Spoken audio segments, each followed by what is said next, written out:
Once upon a time, there was a boy named Jack who lived with his mother. They were very poor. Jack's dad had left his mother a widow. They had to sell everything they owned just to buy food. When they were down to their last milking cow, Jack's mom asked him to take the cow to the market and sell it. Along the way, Jack met a strange man who told him wild stories of magic beans. "Where can I buy some of these magic beans for my mother?" asked Jack. "I have the last 5 magic beans, and I will sell them to you because you are a good boy," said the man. "I have nothing but our old cow, and we need the money I will get by selling her to buy food," said Jack. The strange man replied, "Don't worry. Trust me, these beans will bring you food and good fortune, and you will make your mother proud." Jack was not too sure, but he agreed to trade his cow for the beans. When Jack returned home, his mother was very angry, and she threw the magic beans out the window. She was so upset she began to cry. Jack went to bed that night sad and hungry. When he awoke in the morning, he saw a giant beanstalk had grown right where his mother had thrown the beans just outside the window. "The beans really are magic," he said. He could see the beanstalk reached all the way to the clouds high in the sky. Jack had heard stories of the clouds being filled with gold coins, so he began to climb the beanstalk to see what he could find. Jack climbed and climbed, and when he reached the top, he saw a giant castle. Jack slipped by the giant castle door. Once inside, he saw a giant man eating a huge dinner. Jack watched him eat. When the giant man was finished his dinner, he called for his servant to bring him his bag of gold coins. The giant was so full he fell asleep. Jack snuck up and took his bag of gold coins, running out of the castle as fast as he could and climbing down the beanstalk with the heavy bag. Jack's mother was very surprised and happy, as the gold coins in the sack were the same amount of coins the giant had stolen from Jack's father many years ago. Jack's mother also made Jack promise to never return to the giant's castle. She warned him how dangerous it was to go there, but soon the money began to run out. Jack wondered if he could find anything else in the giant's castle. He decided to climb back up the beanstalk to visit the giant's castle. He saw the giant eating his dinner. When he was finished, he called for his servant to bring his magic hen.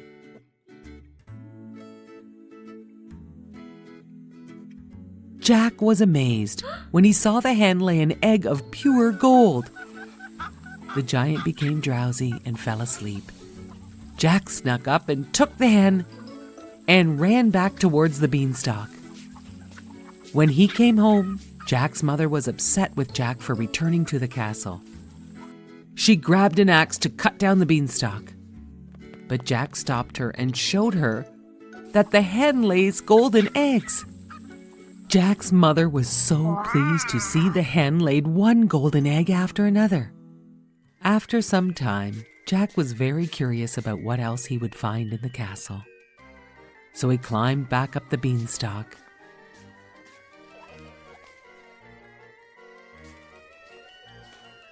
He found the giant in his castle eating his dinner. He finished his dinner and called for his servant to bring his magic harp. Jack was surprised to hear the harp play beautiful music all by itself. The giant dozed off to the beautiful music coming from the harp. Jack snuck up and snatched the harp to take back to his mother. The harp started playing very loudly, and the giant awoke. "Fee, fi, fo, fum," said the giant. Jack raced down the beanstalk, trying to escape the angry giant. The beanstalk shook from the giant's large steps. Jack got to the bottom first and found the axe. He began to chop at the beanstalk. The beanstalk collapsed, and the giant fell to earth, never to be seen again. Jack and his mother and the hen lived happily ever after.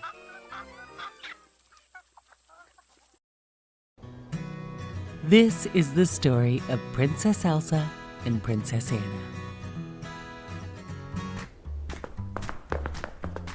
When they were little girls, they were best friends.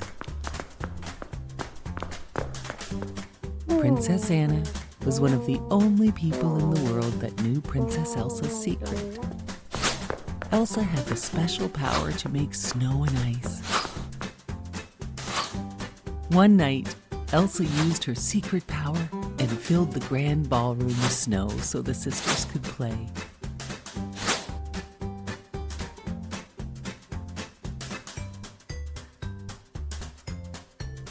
As they were playing, Elsa lost control, and she accidentally hit Anna with a blast of icy magic. Anna was badly hurt. Her parents went off to the ancient mountain trolls to ask them for help. The wisest old troll told them that Anna could be saved, and that she was lucky to have been hit in the head and not in her heart. As the years passed, Anna forgot about that night. To keep Elsa's special gift a secret from everyone else, their parents surrounded the castle with walls and never let anyone inside. It seemed whenever Elsa had strong feelings, her magic powers would spill out. Elsa never wanted to hurt her sister again, so she stopped playing with Anna. Anna became very lonely. Even after their parents were lost, the two sisters didn't spend any time playing together. Years later, it was time for Elsa to become queen. For just that one special day, the castle gates were opened. Hundreds of guests attended Elsa's coronation ceremony. Elsa worked very hard the whole day to hide her feelings and special powers. At the party, Anna danced with a handsome prince. He made her heart flutter. They fell in love and decided to marry. Elsa thought this engagement was a bad idea. Anna could not believe her sister, and they started arguing. As Elsa lost control and started to shout, her secret power was exposed. As ice shot from her hands, everyone stared in shock. Now they all knew her secret. Elsa ran out of the castle and fled to the mountains. It was summer, but Elsa's power had created a terrible winter storm. Anna felt terrible and ran off to find her sister, despite the bad winter storm. She met a magic snowman along the way named Olaf. Olaf knew where they would find Elsa and agreed to help. Olaf led Anna to a beautiful ice palace that Elsa had created with her powers. Inside, Anna found Elsa and told her about the terrible storm. Anna told Elsa she must come back and help, but Elsa did not want to hurt anyone, and they started fighting about her return. As they fought, a wave of magic burst from Elsa and struck Anna in the heart. Elsa knew what she had to do. She had to find the trolls and ask how to reverse the magic which was now freezing her sister. Olaf agreed to help. Elsa and Olaf found the ancient mountain troll, and he said, "Only an act of true love can thaw Anna's frozen heart." Elsa brought Anna back to their parents' castle to find the prince Anna was to marry, as he could save Anna with his true love. He laughed when he saw her and threw the sisters in the dungeon.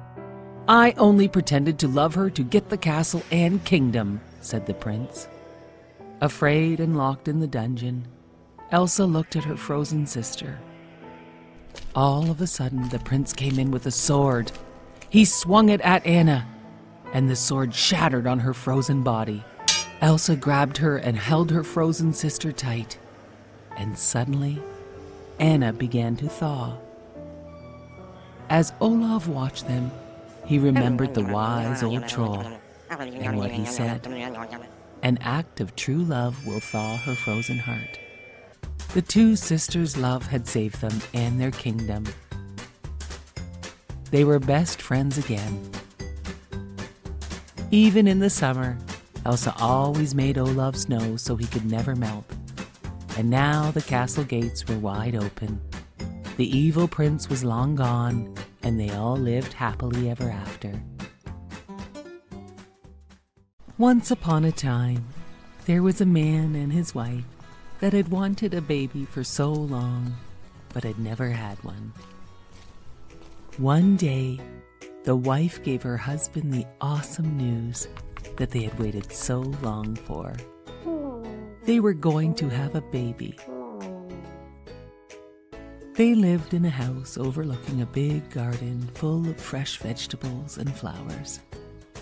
Sadly, the garden was protected by a high wall with barbed wire on the top.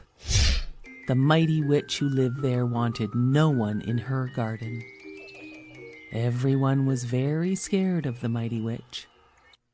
One day, the wife was so hungry for the fresh radishes. She saw them growing in the witch's garden, but she knew she could not have them. Although she really, really wanted them, she thought she might die if she did not have them. Her husband worried so much about her. She told him, "I think I will die unless I can have some of those radishes that grow in the witch's garden." Her husband waited for nightfall so he could climb over the wall to get her some of the witch's radishes.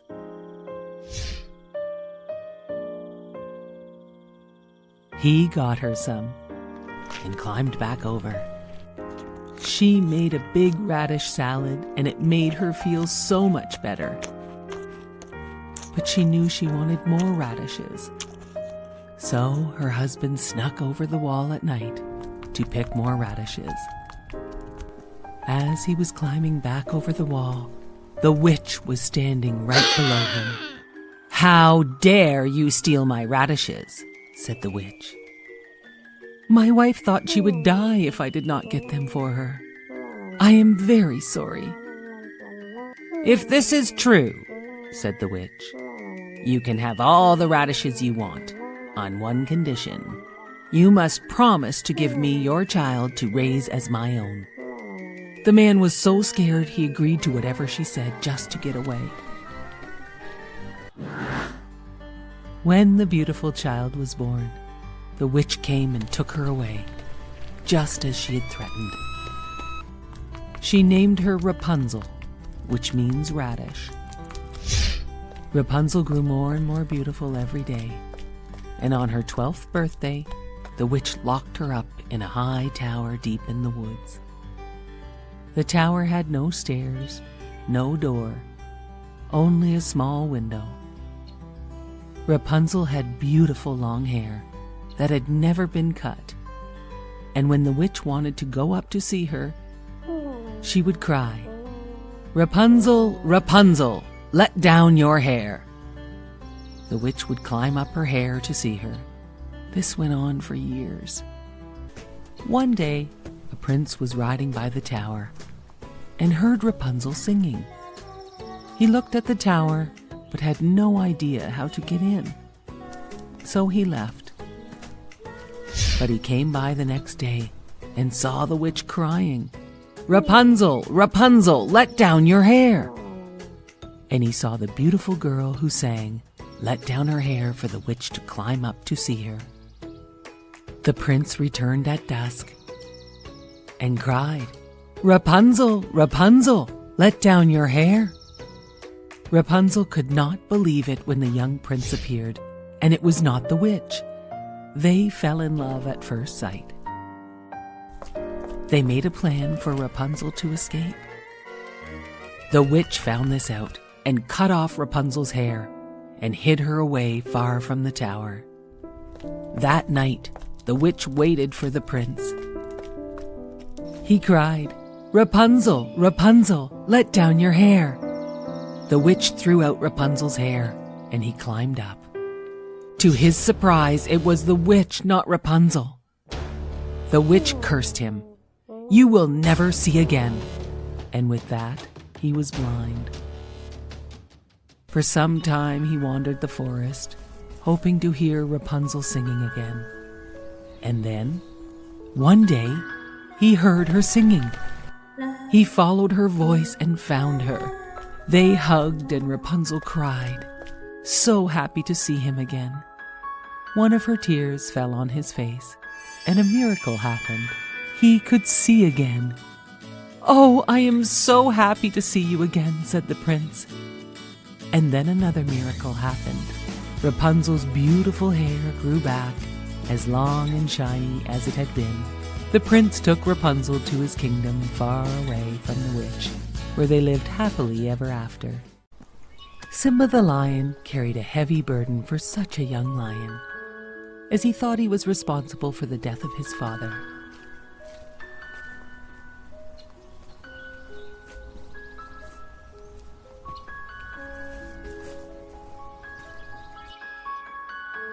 His meerkat, warthog, and other animal friends wanted to help Simba laugh again. "You must put the past behind you," they all told him. "Hakuna Matata." "Hakuna Matata means no worries," they told Simba. Soon Simba felt much better as he joined his animal friends.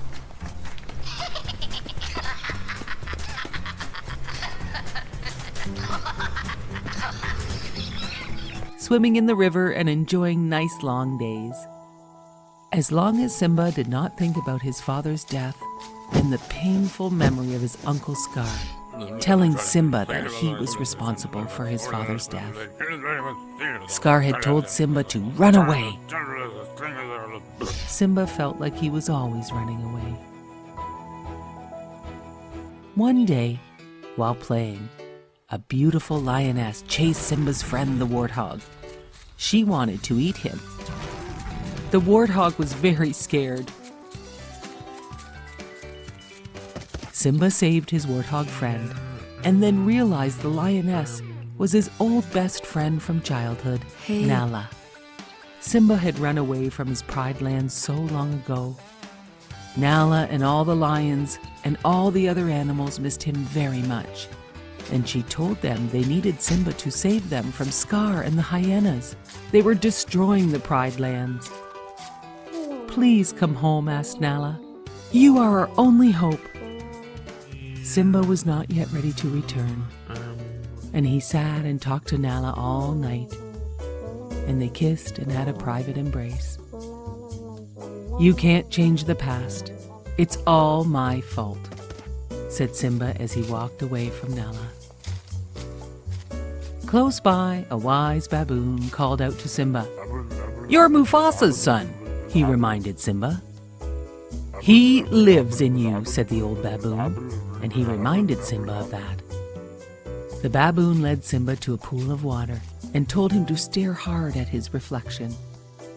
Suddenly, the clouds parted and the water changed shape, and Simba saw his father, Mufasa.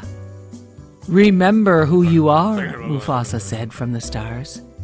"You are my son and the one true king." Simba was afraid of what he knew he must do. The baboon all of a sudden hit Simba with a stick.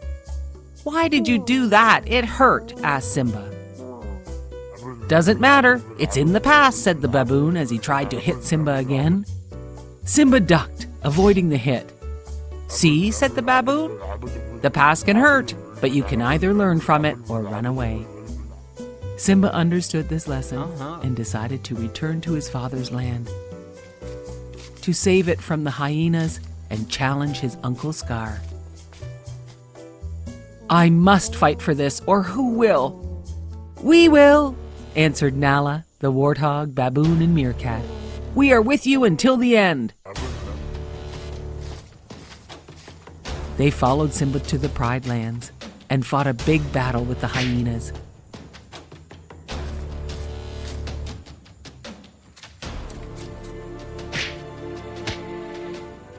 Simba fought his evil Uncle Scar. Scar admitted, "I killed your father, Mufasa." When Simba heard this, a great anger surged through him. Anger for the death of his father. Anger for years of guilt. Anger for the destruction of his home, the Pride Lands. With a great roar, Simba flipped his uncle over the rock. Scar was defeated. Simba roared and finally claimed his rightful place as king. Nala was waiting for him and told all the animals that Simba was now king of the land. As news of Simba's return spread across the vast land, all of the animals once again roamed free. The land began to heal, and Simba and Nala ruled as king and queen.